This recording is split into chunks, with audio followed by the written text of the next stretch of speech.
So hello guys, welcome back to my new video. मेरा नाम मोहित शर्मा है और यहाँ पर हम यार जावा स्क्रिप्ट की सीरीज़ के बारे में बात कर रहे हैं। इससे पहले की वीडियो में यार मैं ये बता चुका हूँ कि जावा स्क्रिप्ट क्या है और साथ में हम नोड जेएस के अंदर जावा स्क्रिप्ट को कैसे इस्तेमाल कर सकते हैं। लेकिन आज की वीडियो बहुत ही ज़्यादा इंपॉर्टेंट है और बहुत ही ज़्यादा इंपॉर्टेंट है जावा स्क्रिप्ट के लिए भी, क्योंकि अगर आप अपनी अंडरस्टैंडिंग को बहुत ही ज़्यादा अच्छा करना चाहते हो जावा स्क्रिप्ट के लिए, तो इस इनिशियल फेज में आपको ये समझना होगा कि जावा स्क्रिप्ट के अंदर वेरिएबल्स क्या होते हैं। तो इसी चीज़ की हम शुरुआत करने वाले हैं आज की वीडियो में। अगर चैनल पर नए आए तो चैनल को लाइक शेयर और सब्सक्राइब करना तो बिल्कुल मत भूलना, क्योंकि ये बहुत ही ज़्यादा इंपॉर्टेंट और काफ़ी ज़्यादा मज़ेदार वीडियो होने वाली है। तो वीडियो को पूरा एंड तक देखना, आप लोगों को डेफिनेटली मजा आएगा। और एंड में जाते जाते एक कमेंट जरूर छोड़ते चले जाना, ताकि मुझे पता लगे कि आपकी वीडियो कैसी लग रही है। अगर आपको वीडियो डेफिनेटली बहुत ज्यादा अच्छी लगती है तो चैनल को लाइक शेयर सब्सक्राइब करे बिना तो बिल्कुल मत जाना।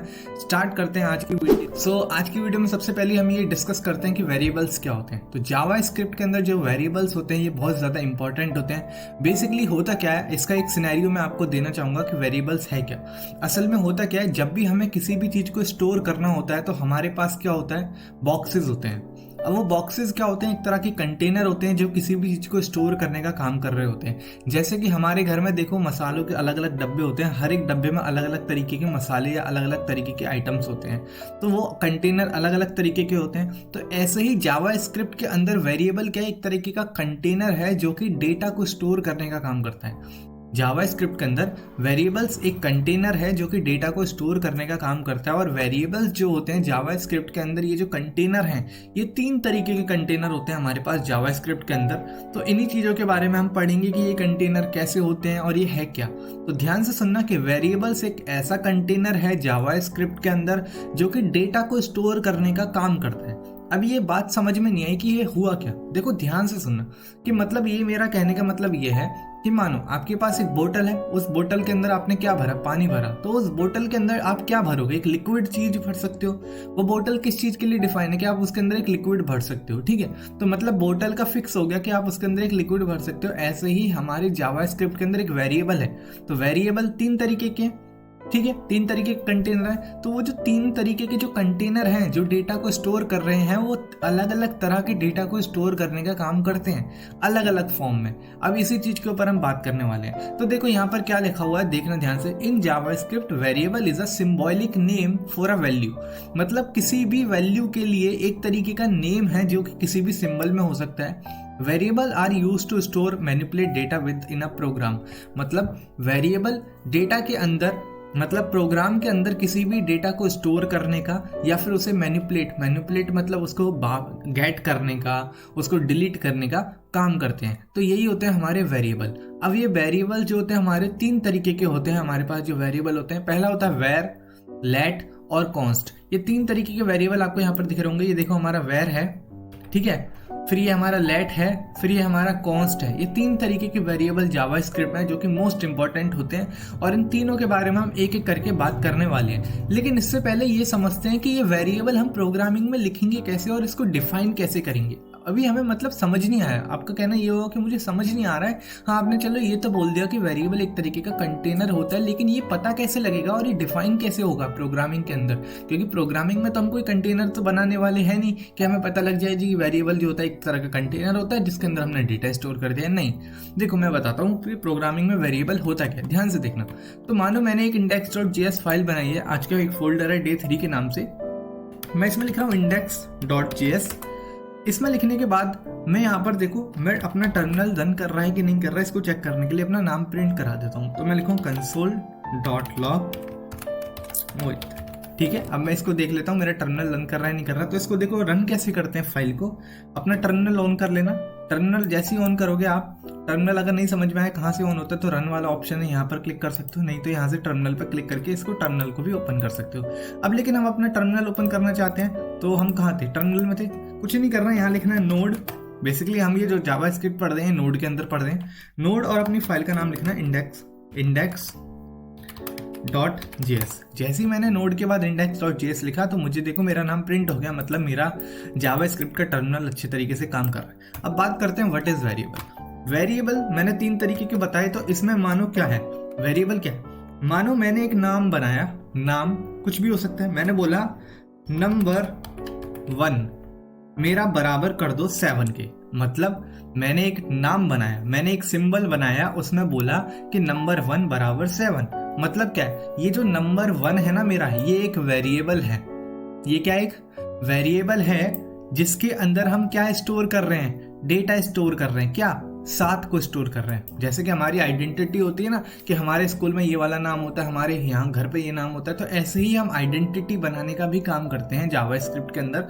कि मतलब मैंने कहा var equal to number 1 equal to 7। अब एक चीज और देखना, मैंने बोला वेर कुछ भी नाम दे सकते हैं, एड्रेस इक्वल टू दिल्ली।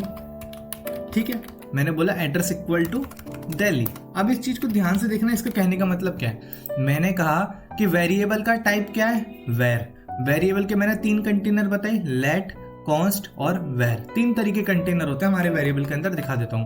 देखो वेर, लेट और कॉन्स्ट, ये 3 तरीके के कंटेनर होते हैं हमारे वेरिएबल के अंदर। मैंने कहा कि वेरिएबल का टाइप क्या है, वेर टाइप का है। उसमें एक जो कि कंटेनर कौन सा हमारा, वेर टाइप का कंटेनर है, जिसके अंदर मैंने एक एड्रेस नाम की जगह बनाई है, जहां पर मेरा नाम क्या स्टोर है, दिल्ली स्टोर है। ऐसे ही वेर नाम के कंटेनर के अंदर मैंने एक नंबर 1 रखा है, जिसमें मेरा क्या नंबर स्टोर है, 7 स्टोर है। तो इस तरीके से वेरिएबल काम करते हैं। अगर मैं बोलूं लेट नम इक्वल टू 4, तो मैंने बोला कि इस बार जो वेरिएबल का टाइप है वो कैसा है, लेट टाइप का वेरिएबल है, जिसके अंदर मैंने एक नम नाम का सिंबल डिफाइन करा है। ये सिंबल नम क्या है, मेरे वेरिएबल का नाम है। ये नंबर 1 क्या है, मेरे वेरिएबल का नाम है। ये एड्रेस क्या है, मेरे वेरिएबल का नाम है। तो मैंने कहा कि लेट टाइप का एक वेरिएबल है जिसका नाम क्या है, नम है, और उसके अंदर मैंने क्या स्टोर कराया है, 4 स्टोर कराया है। तो मैं अगर यहाँ पर console.log नम करूं प्रिंट, तो देखना कि नम के अंदर मुझे क्या मिलेगा। तो देखो मैं अपनी फाइल रन करता हूं, तो मुझे नम के अंदर देखो 4 मिल रहा है। तो समझ में आ रहा है कि नम के अंदर यहाँ पर क्या है, हमारा 4 स्टोर है। अगर मैं यही चीज अगर मैं एड्रेस के लिए करूं, तो एड्रेस के अंदर क्या स्टोर हो जाएगा, देखना अभी मैं रन करता हूं इसको। तो एड्रेस के अंदर देखो दिल्ली स्टोर है। तो क्यों, क्योंकि हमने पहले ही डिफाइन कर दिया कि एक वेर टाइप का वेरिएबल है, जिसका वेरिएबल का नाम क्या एड्रेस है, और उसके अंदर क्या डिफाइन कर दिया हमने, दिल्ली डिफाइन कर दिया। तो इस तरीके से हम वेरिएबल्स को डिक्लेयर करते हैं, इस तरीके से हम वेरिएबल को डिफाइन करते हैं। तो सबसे पहले हम 3 तरीके के वेरिएबल हैं, इनके बारे में एक एक करके पढ़ते हैं कि क्या क्या होते हैं। तो सबसे पहला जो वेरिएबल आता है वो आता है वेर टाइप का। अब वेर क्या है, वेर एक फंक्शन स्कोप और ग्लोबली स्कोप वेरिएबल है। मतलब बताता हूं, यहां पर ध्यान से देखना। जैसे कि मानो हमारे घर में 3 लोग होते हैं, एक हमारे पेरेंट्स और हम और भाई बहन, ये सब हो गए। अब जैसे कि हमारा घर क्या है, एक तरीके का, ये मान लो कि हमारा घर एक तरीके का कंटेनर मान लो, एक तरीके से ये मान लो कि हमारा घर क्या एक तरीके का कंटेनर है, या फिर एक तरीके का ब्लॉक है। ब्लॉक मतलब कहना चाहूं तो एक ऐसी बाउंड्री है, एक ऐसा दायरा है जहां पर हमारा वो घर है। अब मैं ये कह रहा हूं कि वेरिएबल 3 तरीके के होते हैं। पहला क्या है, वेर, ठीक है, दूसरा क्या है, लेट, और तीसरा क्या है, कॉन्स्ट। ठीक, तो वेर को तो मैं बोल दे रहा हूं हमारे घर के कौन है, ये वेर हमारे घर के कौन है, जो मुखिया होता है ना घर का, उसको हम बोल रहे हैं वेर। वेर कौन है, हमारे घर का मुखिया। और लेट कौन है, लेट कौन है, हमारे घर के शरारती बच्चे। जो शरारती बच्चे होते हैं ना, वो कौन है, हमारे घर की लेट। और जो कॉन्स्ट कौन है, जो कभी चेंज ही नहीं होता है, वो कॉन्स्ट कौन है, उसको अभी डिफाइन नहीं करते। हमने बोला हमारे घर के 2 लोग हैं, एक मुखिया जो सबसे बड़ा होता है और एक शरारती बच्चे जो कि हमारे लेट है, हमने मान लिए। अब ये क्या होता है कि ये जो लेट और वेर जो होते हैं, लेट जो होता है हमारा कैसा वेरिएबल है, दिखा देता हूँ। लेट एक तरीके का ब्लॉक स्कोप वेरिएबल है। ब्लॉक स्कोप मैं बताना चाहूंगा अभी क्या होगा। और वेर कैसा टाइप का वेरिएबल है, ग्लोबल स्कोप वेरिएबल है। ग्लोबल स्कोप का मतलब यहाँ पर लिखा है कि scope is limited to the function they are defined in, और they have a global scope if defined outside any function. मतलब क्या कहना चाह रहा है, ये कहना चाह रहा है कि ग्लोबल स्कोप का मतलब ये होता है कि मैंने इस प्रोग्राम के अंदर, ये जो मेरी फाइल है ना index.js, इसके अंदर मैंने अगर कोई वेरिएबल डिफाइन कर दिया वेर टाइप का मैंने कोई भी वेरिएबल डिफाइन कर दिया num इक्वल टू 7, ठीक है।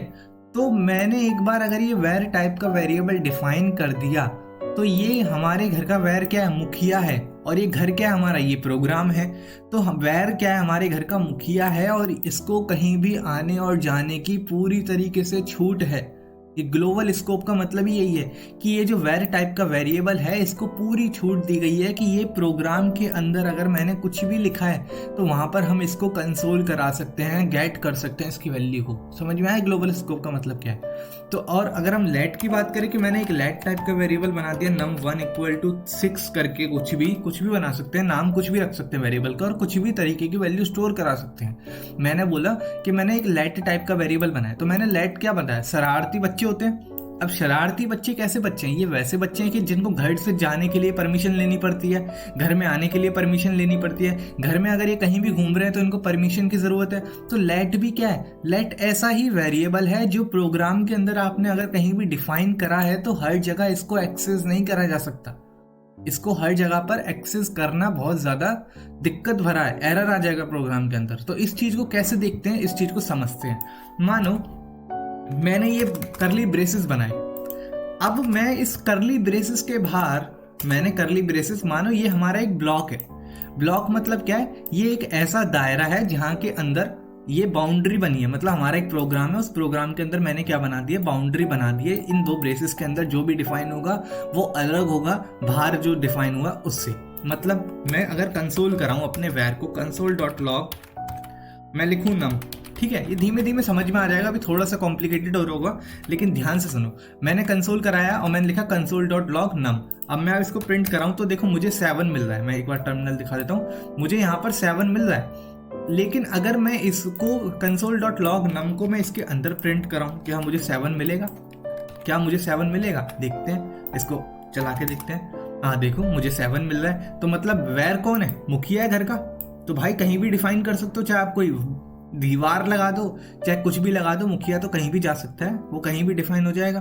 तो देखो कंसोल हमारे यहाँ पर आराम से कंसोल एकदम चल गया अच्छे से, ठीक है? और मैं अगर इसके नीचे डिफाइन करने की कोशिश करूँ कि इसके नीचे चलेगा नहीं चलेगा, तो देखो जी इसके नीचे चलता है कि नहीं चलता। तो मैं इसको दिखा देता हूँ, देखो हाँ चल रहा है।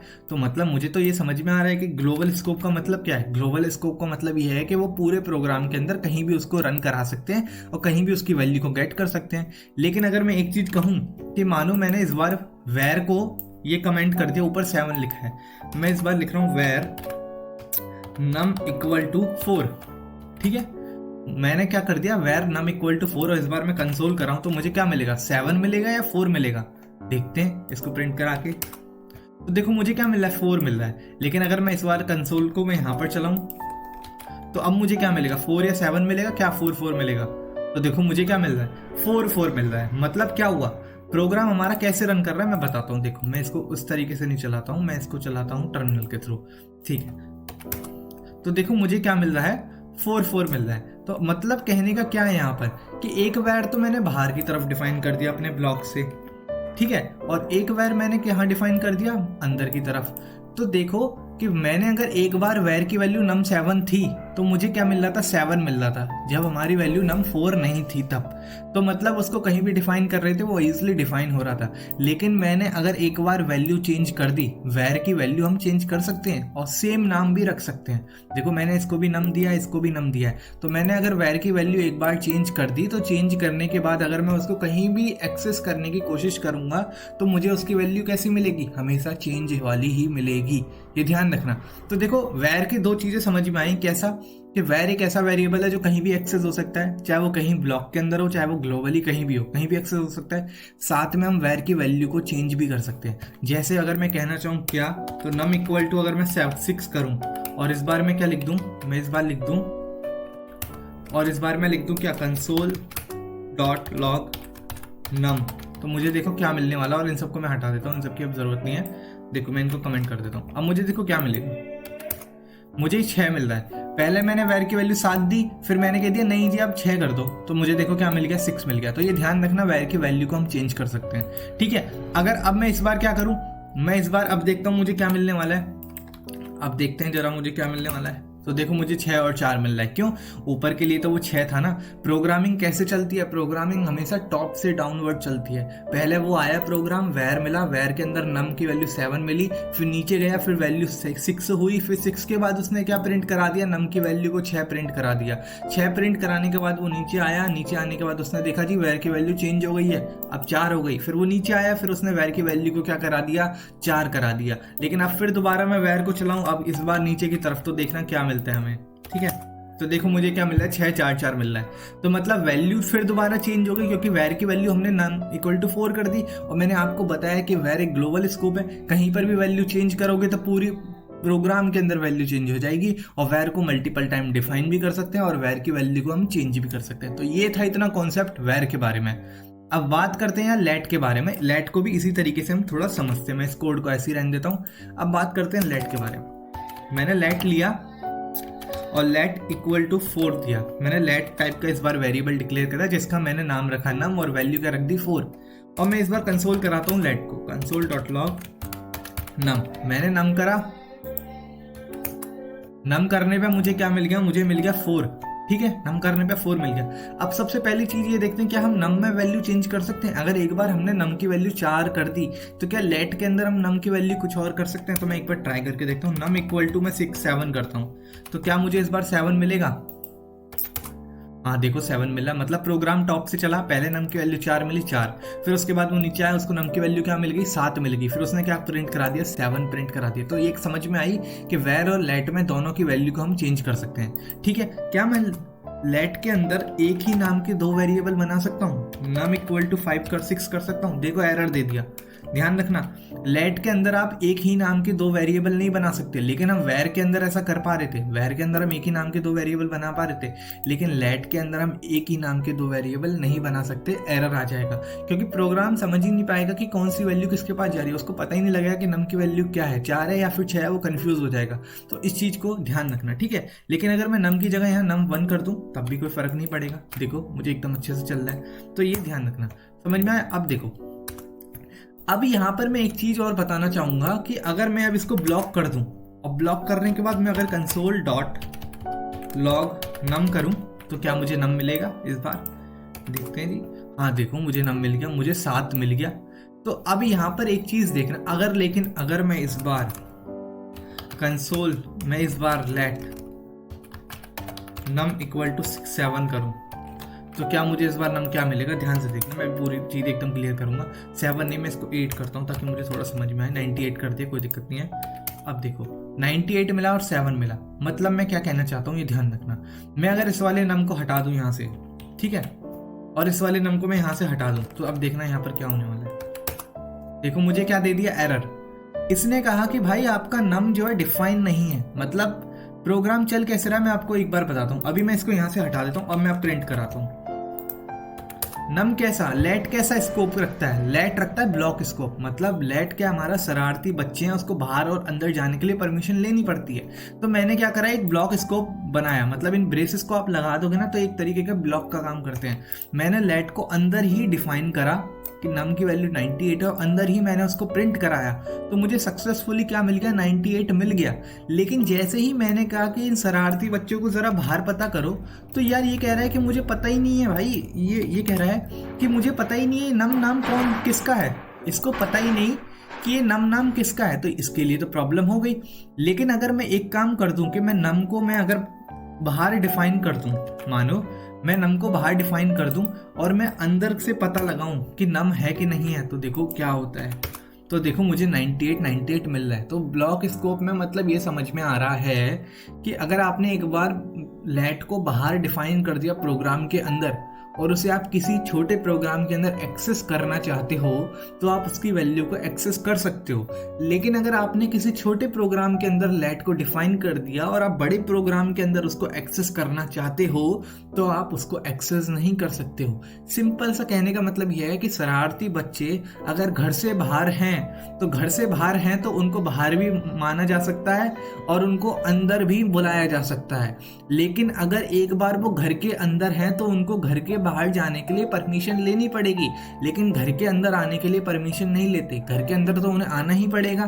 तो वो इस तरीके से डिफाइन हो जाता है कि लेट को अगर आपने घर के बाहर डिफाइन कर दिया तो आप उसको अंदर एक्सेस कर सकते हो और बाहर भी एक्सेस कर सकते हो। लेकिन अगर आपने लेट को अंदर डिफाइन करा है तो अंदर ही एक्सेस कर पाओगे, बाहर एक्सेस नहीं कर पाओगे। कैसे? क्योंकि हमने लेट को बाहर डिफाइन कर दिया तो हम बाहर भी एक्सेस कर पा रहे हैं और अंदर भी एक्सेस कर पा रहे हैं। इसलिए मुझे क्या मिल रहा है? 2 बार 98 मिल रहा है। लेकिन अगर मैं लेट को इस ब्लॉक के अंदर एक्सेस करने की कोशिश करूं तो देखो मुझे नहीं मिलता है। तो मुझे क्या मिल रहा है? मुझे देखो यहाँ पर एक चीज को सेव करता हूं मैं यहाँ पर। सो देखो मुझे यहाँ पर क्या मिल रहा है? Num is not defined. तो मुझे यहाँ पर मिल रहा है नम इज नॉट डिफाइंड। तो मतलब आपको समझ में आ गया होगा, आई होप क्लियर होगा। इससे ज्यादा अच्छे से नहीं बता सकता, आई होप आपको क्लियर होगा। तो यहाँ पर ये हमारा लेट हुआ। अब बात करते हैं एक लास्ट वेरिएबल के बारे में जो है हमारा कॉन्स्ट। अब देखो डेफिनेशन को पढ़ो, डेफिनेशन क्या होती है और अच्छे समझ में आएगा। वेरी कैसा वेरिएबल है? फंक्शन स्कोप को हम बाद में देखेंगे, लेकिन ये ग्लोबल स्कोप है, जिसका मतलब स्कोप जो है लिमिटेड है, जहां पर ये डिफाइन करा जाता है किसी फंक्शन के अंदर या फिर ये डिफाइन करा जाता है किसी भी फंक्शन के बाहर। ये डेफिनेशन अभी इतने अच्छे से नहीं समझ में आ रही होगी, लेकिन मैं श्योरिटी देता हूँ कि आप जब फंक्शन के बारे में सीखोगे ना कि फंक्शन क्या होता है, तब आपको बहुत ही ज्यादा अच्छे से समझ में आ जाएगा। लेट भी क्या हमारा ब्लॉक स्कोप वेरिएबल है, जिसका मतलब ये लिमिटेड होता है ब्लॉक। अगर ब्लॉक के अंदर तो ब्लॉक तक ही डिफाइन होगा। कॉन्स्ट के बारे में देखते हैं, कॉन्स्ट क्या कह रहा है। बहुत ही ज्यादा सिंपल है कॉन्स्ट को डिफाइन करना। देखो कॉन्स्ट क्या कहता है कि मैंने एक बार कह दिया कॉन्स्ट num इक्वल टू 6 और मैं अगर इस बार प्रिंट कर रहा हूं console.log num, ठीक है, तो मुझे क्या नम मिलेगा कि नहीं मिलेगा इस चीज को देखते। देखो मुझे नम मिल रहा है नम इक्वल टू 6। तो मतलब कॉन्स्ट की वैल्यू तो समझ में आ रही है कि हाँ जी सर, क्या मैं नम की वैल्यू चेंज कर सकता हूँ? क्या मैं नम की वैल्यू चेंज कर सकता हूँ? देखते हैं, क्या पता मुझे 9 मिले कि नहीं मिले। नहीं जी, assignment to constant variable. Const के अंदर ये डिफाइन है, ये बहुत ज्यादा इंपॉर्टेंट है, ध्यान से सुनना। कॉन्स्ट के अंदर ये कहा जाता है कि अगर आपने एक बार वैल्यू को डिफाइन कर दिया तो आप दोबारा वैल्यू को चेंज नहीं कर सकते, क्योंकि कॉन्स्ट क्या है? कांस्टेंट है भाई, कांस्टेंट है। तो कॉन्स्ट के अंदर आपने एक बार वैल्यू को डिफाइन कर दिया तो आप उसको दोबारा चेंज नहीं कर सकते। ये कॉन्स्ट के अंदर डिफाइन करा जाता है, ठीक है। यही सबसे बड़ा फीचर होता है कॉन्स्ट के लिए। और कॉन्स्ट भी कैसा होता है? एक ब्लॉक स्कोप होता है, लेट की तरह होता है, लेकिन डिफरेंस क्या होता है कि उसकी वैल्यू को आप चेंज नहीं कर सकते। लेट में आप वैल्यूज को मल्टीपल टाइम चेंज कर सकते हो, वेर में आप वैल्यू को मल्टीपल टाइम चेंज कर सकते हो, लेकिन कॉन्स्ट के अंदर आप वैल्यू को मल्टीपल टाइम चेंज नहीं कर सकते। अगर कॉन्स्ट का मैं एग्जांपल दूं तो हमारे पास जैसे पाई की वैल्यू 3.14 होती है, तो वो जो 3.14 वैल्यू है आप उसको चेंज नहीं कर सकते, वो एक तरीके का कांस्टेंट है, या फिर 22/7 भी कह सकते हो। तो इस तरीके से यार ये हमारे लेट, वेर और कॉन्स्ट थे। आई होप आपको अच्छे से समझ में आए होंगे। तो इनके बारे में थोड़ा सा और देखते हैं, फिर वीडियो को समाप्त करते हैं। आई होप वीडियो ज्यादा लंबी ना बन रही हो, तो देखते हैं, ठीक है। अब देखो ये तो हमारे हो गए लेट, कॉन्स्ट और वेर के बारे में। अब यहाँ पर देखो कुछ रूल्स होते हैं वेरिएबल के नाम लिखने से पहले। ये बहुत ही ज्यादा इंपॉर्टेंट है कि आप रूल्स को अंडरस्टैंड करें कि क्या रूल्स होते हैं वेरिएबल के नाम के लिखने से पहले। स्टार्ट विथ लेटर, अंडरस्कोर या डॉलर साइन। किसी भी वेरिएबल के नाम को अगर आप लिख रहे हो ना, ये जो हम वेरिएबल के नाम लिख रहे थे, नम हो गया, num1 हो गया, या आप कुछ भी लिख सकते हो, लेकिन आपको किस चीज में ध्यान रखना है कि आपको जब भी किसी भी वेरिएबल का नाम लिखना है, या तो आप उसे अंडरस्कोर लगा सकते हैं, या फिर उसमें डॉलर लगा सकते हैं, या फिर ए से लेके जेड तक का कोई भी वेरिएबल लगा सकते हैं शुरुआत में, या फिर किसी भी अंडरस्कोर या डॉलर के साइन को लगा सकते हैं। लेकिन आप किसी भी नंबर को नहीं लिख सकते। 0 से लेके 9 तक के बीच के नंबर को अगर आप लिख दोगे ना तो वो एरर दे देगा। अब देखो इसको दिखाता हूँ कैसे। मैं इसको देखो डिफाइन करता हूँ, ठीक है। अब हम वेरिएबल के रूल्स के बारे में पढ़ रहे हैं, तो इसको ध्यान से देखना, वेरिएबल के रूल के बारे में, ठीक है। अब देखो ये क्या कह रहा है, मैं कह रहा हूँ लेट, मैंने कहा अंडरस्कोर लगा दो, अंडरस्कोर लगा दिया, सम इक्वल टू 9, और मैं इसको प्रिंट कराता हूँ console.log सम। अभी क्या प्रिंट हो जाएगा? हाँ जी प्रिंट हो जाएगा, क्योंकि अभी हमने पढ़ा है कि आप अंडरस्कोर लगा सकते हो, किसी भी वेरिएबल के नाम से पहले अंडरस्कोर लगा सकते हो। क्या मैं डॉलर लगा के देखूं डॉलर चलेगा नहीं चलेगा? तो डॉलर लगा के देखते हैं जी। देखो डॉलर लगा के देखते हैं, तो यहाँ पर जी डॉलर तो देखते हैं हम, समझ में आ रहा है कि नहीं आ रहा है। अब देखो डॉलर देखते हैं, तो डॉलर देखो हाँ प्रिंट कर दिया। लेकिन उसने एक चीज कही कि आप अगर किसी भी वेरिएबल के नाम से पहले 0 और 9 लगा दोगे तो वो काम नहीं करेगा, वो एक एरर थ्रो कर देगा। तो यार मैं यहाँ पर ना 2 लगा के देखता हूँ वेरिएबल से पहले, और मैं यहाँ पर देखो 2 लगा के देखता हूँ, 2 लगाता हूँ, तो क्या ये प्रिंट, देखो उसने पहले ही मुझे रेड शो कर दिया। अगर मैं इसको कंपाइल करने की कोशिश करूंगा, एग्जीक्यूट कराऊंगा, तब भी देखो मुझे इनवैलिड अनएक्सपेक्टेड टोकन दिखा दिया उसने। तो मतलब इससे हमें ये समझ में आ रहा है कि आप किसी भी वेरिएबल की शुरुआत में कोई भी तरीके का नंबर इस्तेमाल नहीं कर सकते हो, ठीक है। अब दूसरा क्या कह रहा है कि यहाँ पर subsequent character can include letter, digit, underscore और dollar sign. After this character variable name can be letter, A to Z, digit, underscore और डॉलर साइन। मतलब ये क्या चाह रहा है, ये कह रहा है कि अगर आपने एक बार जी, ये तो समझ में आ गया, पहला रूल तो हमें समझ में आ गया, लेकिन अगर मैं दूसरे रूल की बात करूं, मैंने बोला लेट